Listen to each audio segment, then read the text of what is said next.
नमस्कार, मी ॲडव्होकेट हरदास लांडे. बघा, आता देवस्थान इनाम जमिनीच्या संदर्भामध्ये आपण 1-2 दिवसापूर्वी व्हिडिओ बनवला होता आणि देवस्थान इनाम जमिनीच्या संदर्भामध्ये महाराष्ट्र शासन जो काही जुलैच्या अधिवेशनामध्ये कायदा करणार आहे त्याचा मसुदा प्रसिद्ध झालेला आहे. तो मसुदा लोकांपर्यंत पोहोचवण्यासाठी आपण व्हिडिओ बनवला होता आणि त्याची पीडीएफ सगळ्या लोकांना उपलब्ध करून दिली होती. त्या पीडीएफ मध्ये कायद्याचा जो मसुदा आहे तो इंग्लिश आणि मराठी दोन्ही स्वरूपात उपलब्ध होता. तो वाचून त्याच्यावरती आक्षेप हरकती सूचना घेण्याच्या संदर्भात आपण लोकांना सांगितलं होतं की बाबा जे कोणी याचे संबंधित असेल त्यांनी हरकत सूचना याच्यामध्ये घ्यायच्यात. परंतु त्याच्यामध्ये बऱ्याचशा लोकांच्या अडचणी अशा होत्या की तो मसुदा वाचल्यानंतर सुद्धा बऱ्याचशा लोकांना त्याच्यातल्या काही तरतुदी मसुद्यामध्ये काय नेमक्या तरतुदी केलेल्या आहे, काय सांगितलेलं आहे, कोणाला हक्क दिलेले हे बऱ्याचशा लोकांना समजलं नाही. त्याच्यामुळे बऱ्याचशा लोकांनी कमेंट्स केल्या की सर, हा जो काही मसुदा याचा तुम्ही सविस्तरपणे आम्हाला कलम वाईज याचं सविस्तर स्पष्टीकरण द्या, जेणेकरून आम्हाला सोप्या भाषेमध्ये हा कायदा समजन. तर त्या पद्धतीने आज आपण काय करतोय, जो काही मसुदा आहे देवस्थान इनाम जमिनीचा, तो मसुदा सविस्तर कलम वाईज प्रत्येक कलमामध्ये काय दिलेलं आहे हे सविस्तर आपण या व्हिडिओच्या माध्यमातून सांगणार आहे. व्हिडिओ थोडा मोठा होऊ शकतो, त्याच्यामुळं ज्याला गरजेचा असेल तो त्यांनी संपूर्ण हा व्हिडिओ बघायचा आहे. ज्याच्या गरजेचा नसेल, ज्याला याची संदर्भात काही देणं घेणं नसेल, त्यांनी व्हिडिओ बघितला नाही तरी चालतो. त्याच्यामुळं लवकर आपण व्हिडिओ सुरू करूया. बघा, देवस्थान इनाम जमीन जो काय हा या जमिनी जवळपास राज्यामध्ये 4.5 लाख एकर जमिनी आहे, 4.5 लाख हेक्टर जमिनी आहेत, ज्या की कुठल्याच कामात नाहीये. देवस्थान इनाम जमिनी म्हणून त्या आज रोजी तशाच पडू नये. ह्या सविस्तर याच्यावरती कायदा करण्यासंदर्भात शासनानं एक मसुदा जाहीर केलेला आहे. आता ह्या मसुद्याचा महत्वाचा उद्देश काय बघा, याच्यातला मुख्य उद्देश असा आहे की देवस्थान इनाम व्यवस्था रद्द करणं. ह्या कायद्याचा पहिला उद्देश हा आहे की देवस्थान इनाम व्यवस्था रद्द करणं. त्याच्यानंतर पुजारी असेल, गुरव असेल, वहिवाटदार असेल, मिराजदार असेल, कुळ यांना दिलासा देणं, म्हणजे यांना संरक्षण देणं किंवा एक प्रकारचं यांना मालकी हक्क देणं, याचा सुद्धा उद्देश ह्या कायद्याचा आहे. त्याच्यानंतर बघा, जमिनीचा कायदेशीर भोगवटादार निश्चित करणं, की नेमकं जमीन कोणाच्या ताब्यात आहे आणि भोगवटादार कोण आहे हे या कायद्यामधून निश्चित होणार आहे. त्याच्यानंतर बघा, अनाधिकृत ताबा व जमीन हडप रोखणे. बऱ्याचशा प्रमाणामध्ये ह्या काही जमिनी आहेत, बऱ्याचशा लोकांनी अतिक्रमण केलेले आणि बेकायदेशीररित्या बऱ्याचशा लोकांनी ताबा केलेला आहे. हा ताबा करू न देणं आणि केला असला तर तो काढणं, अशा पद्धतीचा उद्देश सुद्धा या कायद्याचा आहे. त्याच्यानंतर बघा, देवस्थान इनाम जमिनीचे संरक्षण करणं, हे झाले ह्या कायद्याचे उद्देश आहेत किंवा उद्दिष्ट आहेत. आता सविस्तर कलमामध्ये काय दिलेलं आहे बघा, हा जो कायदा आहे हा कायदा कलम 1 मध्ये काय दिलेलं आहे बघा, संक्षिप्त नाव, सविस्तर आणि प्रारंभ. हा कायद्याचा जो काही लागू होईल, जेव्हा लागू होईल तेव्हा महाराष्ट्रभर लागू होईल. परंतु महाराष्ट्र देवस्थान इनाम निर्मूलन अधिनियम 2026 याला असं नाव देण्यात आलेलं आहे. हा कायदा लागू झाल्याच्या नंतर हा कायदा कुठल्या कायद्याला लागू होणार नाही किंवा कुठले कायदे याच्या अंतर्गत येणार नाही, कुठल्या जमिनी याच्या अंतर्गत येणार नाही, हा एक महत्वाचा मुद्दा आहे. याच्यामध्ये वक्फ जो काय ऍक्ट 1995चा, त्याच्यातल्या जमीन याच्यामध्ये येणार नाही किंवा हैदराबाद इनाम हा जो काही कायदा आहे तो सुद्धा याच्यामध्ये वगळण्यात आलेला आहे. असे एकूण 2 ते 3 कायदे याच्यातून वगळण्यात आलेले, म्हणजे ते कायद्या अंतर्गत असणाऱ्या जमिनी त्याला हा कायदा लागू होणार नाही. देवस्थान इनामी जमिनीचा सध्याचा जो काही मसुदा आहे तो, याच्यामध्ये हा जर कायदा कधी लागू होणार आहे, राजपत्रामध्ये जी तारीख जाहीर करणार आहे त्या तारखेपासून हा कायदा लागू होणार आहे. कलम 2 मध्ये काय दिलेलं आहे, कलम 2 मध्ये व्याख्या दिलेलं आहे, प्राधिकृत धारक म्हणजे ऑथोराइज्ड होल्डर, जो की ज्याला कायदेशीररित्या जमीन मिळाली आहे तो त्याला प्राधिकृत धारक म्हणलेलं आहे. कुळ कायद्यामुळे मिळालेली जमीन असेल किंवा वैध हस्तांतरणामुळे मिळालेली जमीन असेल.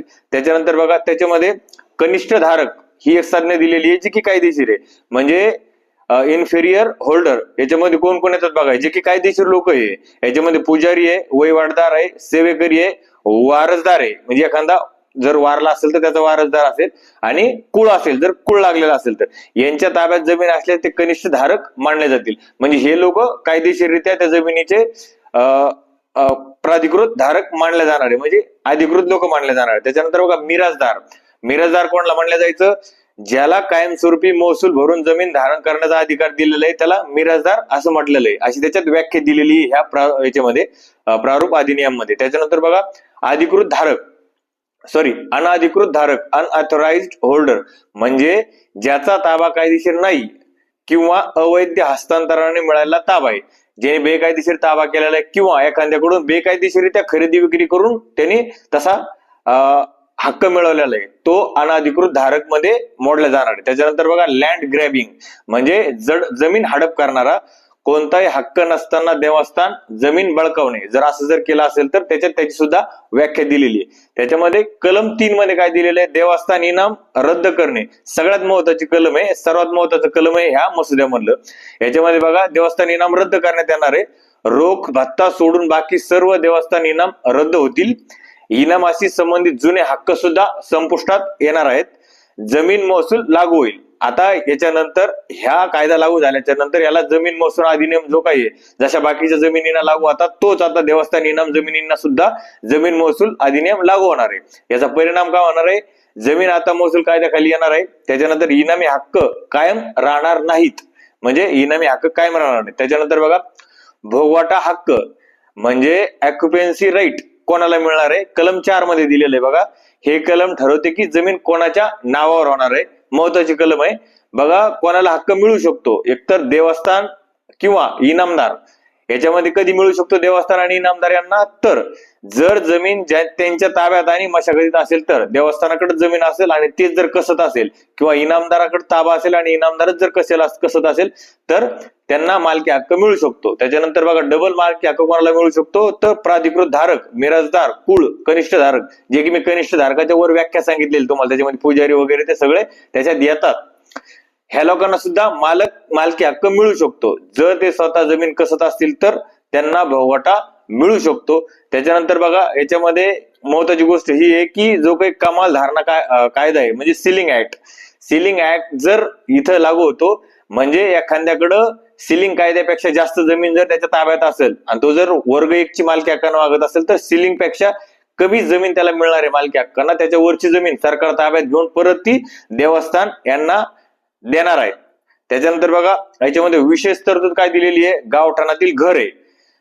जमीन गावठाणात असेल तर 1/1/2011 पूर्वीपासून निवासी वापर जर असेल तर कोणताही नजराणा न घेता ती काही राहण्याचं ठिकाण आहे ती वर्ग 1 म्हणजे पूर्ण मालकीने त्या व्यक्तीला मोफत देण्यात येणार आहेत. याचा फायदा कोणाला आहे, जे काही जुने धारक आहे ज्यांनी ताबा केलेला 2011च्या अगोदर त्यांना आणि गावठाणातील रहिवाशांना याचा फायदा होणार आहे. याच्यामध्ये कलम 5 काय म्हणते बघा, कलम 5 अनाधिकृत धारकांचे पुनर्प्रदान. मुळामध्ये ज्या व्यक्तीने बेकायदेशीररित्या ताबा केलेला आहे किंवा जमीन ताब्यात घेतलेली, अनाधिकृत धारकांना बेदखल केले जाईल. सर्वसाधारण तर अनाधिकृत जे लोक आहेत त्यांना काढून टाकलं जाईल, परंतु याच्यामध्ये सुद्धा अपवाद दिलेला आहे. जर अनाधिकृत धारक असेल पण कुठल्या परिस्थितीमध्ये त्याला पण मालकी हक्क मिळू शकतो, पण खालील अटी पूर्ण झाल्यास जमीन त्याला मिळू शकते. तर कधी मिळू शकते, 1/1/2011 पूर्वीपासून सतत ताबा जर असेल तर आर्थिक धारणा मर्यादेपर्यंतच जमीन बाजारभावाने किंमत भरावी लागेल. अशा पद्धतीनं त्याला विशिष्ट परिस्थितीमध्ये जमीन मिळू शकते, त्याला नजराणा रक्कम भरून ती जमीन मिळू शकते. महत्वाचा फायदा काय याच्यात, गावठाणातील निवासी वापर असल्यास नजराणा रक्कम भरायची नाहीये, थेट वर्ग 1 ने त्याला मालकी हक्क मिळणार आहे. त्याच्यानंतर बघा कलम 6 दिलेली आहे. कलम 6 मध्ये काय दिलेलं आहे, निर्णय, अपील व पुनर्विलोकन. म्हणजे ह्या कायद्याअंतर्गत प्रकरण कोणाकडे चालणार आहे, कोण निर्णय घेणार आहे, कोण ठरवणार आहे, कोण मालक आहे, कोणाला ताबा द्यायचा आहे, कोणाला मालक घोषित करायचं, हे सगळे अधिकार कोणाला दिलेले हे कलम 6 मध्ये दिलेले आहे. याच्यामध्ये निर्णय कोण आहे, तर सगळ्यात पहिलं प्रकरण दाखल होणार ते जिल्हाधिकारी यांच्याकडे होणार आहे, किंवा जिल्हाधिकारी जर एखाद्याना अप्पर जिल्हाधिकाऱ्याकडे अधिकार दिले तर त्याच्याकडे, म्हणजे सगळ्यात पहिलं प्रकरण जाणार ते जिल्हाधिकारी कार्यालयात दाखल होणार आहे. म्हणजे पहिलं प्रकरण जिल्हाधिकारी चालवणार आहे. त्याच्यानंतर कोणते प्रश्न सोडवणार जिल्हाधिकारी, जमीन देवस्थान इनाम जमीन आहे का हे पहिलं ठरवणार आहे. कोण प्राधिकृत आणि अधिकृत धारक आहेत, म्हणजे कोण त्या जमिनीचा वहिवाटदार आहे, कोण मालक आहे हे ते त्या ठिकाणी जिल्हाधिकारी ठरवणार आहे. कोण मिराजदार आहे हे ठरवणार आहे. कोण पुजारी, गुरव, सेवेकरी आहे हे सुद्धा जिल्हाधिकारी ठरवणार आहे. आता हे जर प्रकरण दाखल झालं आणि याच्यामध्ये जर निकाल लागल्याच्या नंतर जर कोणाला काही ऑब्जेक्शन असेल आणि या निकालाच्या विरुद्ध जर अपील करायचे असेल तर मात्र विभागीय आयुक्ताकडे 60 दिवसामध्ये अपील करता येणार आहे. जिल्हाधिकारी यांच्या आदेशाच्या विरुद्ध 60 दिवसामध्ये अपील विभागीय आयुक्ताकडे करता येणार आहे. जर विभागीय आयुक्ताचा निर्णय जर मान्य नसेल आणि विभागीय आयुक्ताने जर निर्णय दिला असेल तर 90 दिवसामध्ये राज्य शासनाकडे याची पुनर्विलोकन म्हणजे रिव्हिजनची अपील तुम्ही फाईल करू शकता. आता हे झालं अपीलची प्रक्रिया. याच्यानंतर बघा कलम 7 मध्ये काय दिलेलं आहे, जमीन हडप प्रतिबंध.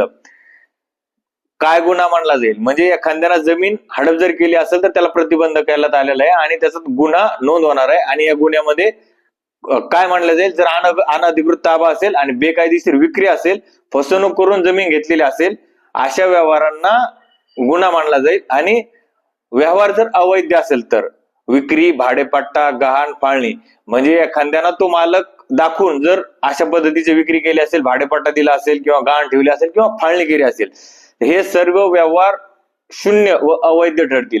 म्हणजे केल्यापासूनच ते बेकायदेशीर आहे अशा पद्धतीने ठरतील. याच्यामध्ये जर असा व्यवहार केला असेल, ज्या व्यक्तीने केला असेल, त्याला शिक्षा काय होणार, तर 2 ते 5 वर्षापर्यंत तुरुंगवास होऊ शकतो. बाजार मूल्य इतका दंड सुद्धा त्याच्याकडून आकारला जाऊ शकतो. म्हणजे जेवढं बाजार मूल्य आहे त्याच्याकडून ते वसूल केलं जाऊ शकतं.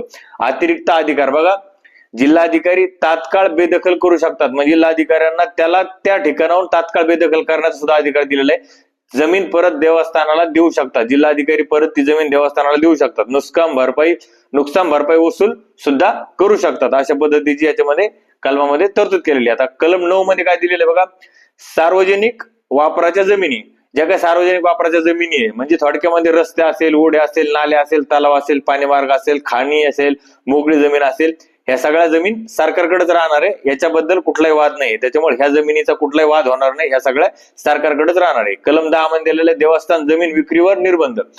देवस्थानकडे असलेली जमीन शासनाच्या पूर्व परवानगीशिवाय विकता येणार नाही. याच्यामध्ये एकच गोष्ट दिलेली आहे, ज्या ठिकाणी देवस्थान हे मालक आहे जमिनीचं, त्यांना मात्र प्रतिबंध घातलेला आहे. ते जमीन विक्री करायची असले तर त्यांना जिल्हाधिकाऱ्यांची परवानगी घ्यावा लागणार आहे किंवा शासनाची परवानगी घ्यावा लागणार आहे. पण जर इतरांना जर अधिकार दिलेला असेल किंवा कनिष्ठ जे काही गुरव असेल, बाकीचे जे मी काही वर सांगितले तुम्हाला, पुजारी वगैरे, यांना जर दिली असेल वर्ग 1 ना, तर ती जमीन मात्र ते विकू शकतात. कारण की ते पूर्ण मालकीना जमीन त्या ठिकाणी मिळणार आहे. आता ह्या कायद्याखाली जर अपील मध्ये तुमच्या विरुद्ध सगळे निकाल लागले तर तुम्ही दिवाणी न्यायालयामध्ये दावा दाखल करू शकता का, तर कलम 14 मध्ये स्पष्ट सांगितलेलं आहे की दिवाणी न्यायालयामध्ये कुठलाही दावा दाखल करता येणार नाही. सिव्हिल कोर्टमध्ये थेट दावा दाखल करता येणार नाही. महसूल अधिकाऱ्यांचाच अधिकार राहील. म्हणजे अंतिम निकाल जो राहील तो फायनल राज्य सरकारचाच राहणार आहे. याच्यामध्ये कुठलाही दिवाणी स्वरूपाचा दावा दाखल होणार नाही. कलम 16 मध्ये काय दिलेलं आहे, कुळ कायदे लागू राहतील. म्हणजे कुळ कायदा जो आहे, कुळाचे अधिकार हे कुळ कायद्यानुसारच चालू राहतील. त्याच्यावर कुठलाही बाधा येणार नाही. म्हणजे कुळ कायद्याला याचं कुठलंही बंधन या कायद्याचं राहणार नाही. याच्यामध्ये दिलेलं आहे शेतकऱ्यांचे कुळ हक्क टिकून राहतील. मात्र या कायद्याची विसंगत बाबीमध्ये हा कायदा वरचढ ठरेल. मग एखाद्या ठिकाणी आता कुळ कायदा लागू आहे, परंतु दोन्ही कायद्यामधील तरतुदीमध्ये विसंगती असेल तर मात्र या कायद्याच्या तरतुदी त्या ठिकाणी तशा ठिकाणी लागू राहतील. महत्वाच्या मुद्देसूद तरतुदी काय बघा, देवस्थान इनाम रद्द झालेलं आहे. भोगवटा हक्क कायदेशीर धारकांना मिळणार. गावठाण घर मोफत क्लास 1 त्यांना मिळणार. अधिकृत ताबा, अनधिकृत ताबा बेदखल करण्यात येणार आहे. 2011 पूर्वीचा जर ताबा असेल कायदेशीर अटीवर मिळू शकतो. जमीन हडप करणं जर असेल तर गुन्हा दाखल होणार आहे. शिक्षा 2 ते 5 वर्ष राहणार आहे. विक्री व्यवहार अवैध राहणार आहे. अपील आयुक्त राज्य शासनाकडे राहणार आहे. कोर्टाचे अधिकार मर्यादित आहेत. कोर्टामध्ये जाता येणार नाही. कोणाला फायदा होऊ शकतो, गावठाणमधील रहिवासी, जुने ताबेदार, कुळ, मिराजदार, पुजारी, गुरव, वहिवाटदार यांना फायदा होऊ शकतो. अडचण काय होऊ शकते, अलीकडील बेकायदेशीर ताबेदार, जमीन दलाल, फसव्या व्यवहारांना अडचणी येऊ शकतात. सर्वात महत्वाच्या 5 गोष्टी, देवस्थान इनाम व्यवस्था संपुष्टात येणार आहे. 2011 पूर्वीचा निवासी ताबा सुरक्षित होऊ शकतो. जमीन हडप गंभीर गुन्हा ठरणार आहे. महसूल अधिकारी निर्णायक भूमिका बजावतील, कारण की सगळे अधिकार जिल्हाधिकारी यांना दिलेले आहेत. अनधिकृत व्यवहार रद्द ठरतील. अशा पद्धतीच्या महत्वाच्या तरतुदी याच्यामध्ये दिलेल्या आहेत. त्या सगळ्या तरतुदी मी तुम्हाला थोडक्यामध्ये सांगितलेलं आहे. हा होता मसुदा. मसुद्यात काय काय तरतूद दिल्या त्यामुळे तुम्हाला थोडक्यामध्ये सविस्तर सांगितलेलं आहे. आता तुम्हाला आक्षेप घ्यायचा आहे. जर याच्यामध्ये तुम्हाला काही वाटत असलं की याच्यात काही चेंजेस व्हायला पाहिजे किंवा याच्यात काही सूचना शासनाला द्यायला पाहिजे किंवा याच्यात काही डबल ऍड करायला पाहिजे, अशा परिस्थितीमध्ये 5 जून पर्यंत तुम्ही विभागीय आयुक्ताकडे याच्यामध्ये आक्षेप, सूचना आणि हरकती घेऊ शकता. त्यानंतर जुलैमध्ये जेव्हा कायदा येईल त्या कायद्यामध्ये परत तुम्ही आक्षेप, सूचना, हरकती घेतल्याच्या नंतर त्याच्यात काय बदल होतात ते आता तो कायदा आल्याच्या नंतर कळेल. जेव्हा तो कायदा येईल तेव्हा आपल्याला त्या संदर्भामध्ये बोलता येईल. आता ह्या मसुद्याच्या संदर्भात आपण सविस्तर माहिती बघितलेली. तुम्ही जर नवीन असाल, अजूनही फेसबुकला आपल्याला फॉलो केलं नसेल तर फॉलो करा. युट्यूबवर जर व्हिडिओ बघत असेल तर युट्यूबला सबस्क्राईब करा, कारण की असेच नवीन माहितीचे, कायदेशीर माहितीचे व्हिडिओ आपण आपल्या चॅनलच्या माध्यमातून बघत असतो. विशेष करून शेतकऱ्याच्या संदर्भामध्ये जास्तीत जास्त कायदेशीर माहिती आपण आपल्या चॅनलच्या माध्यमातून देत असतो. धन्यवाद.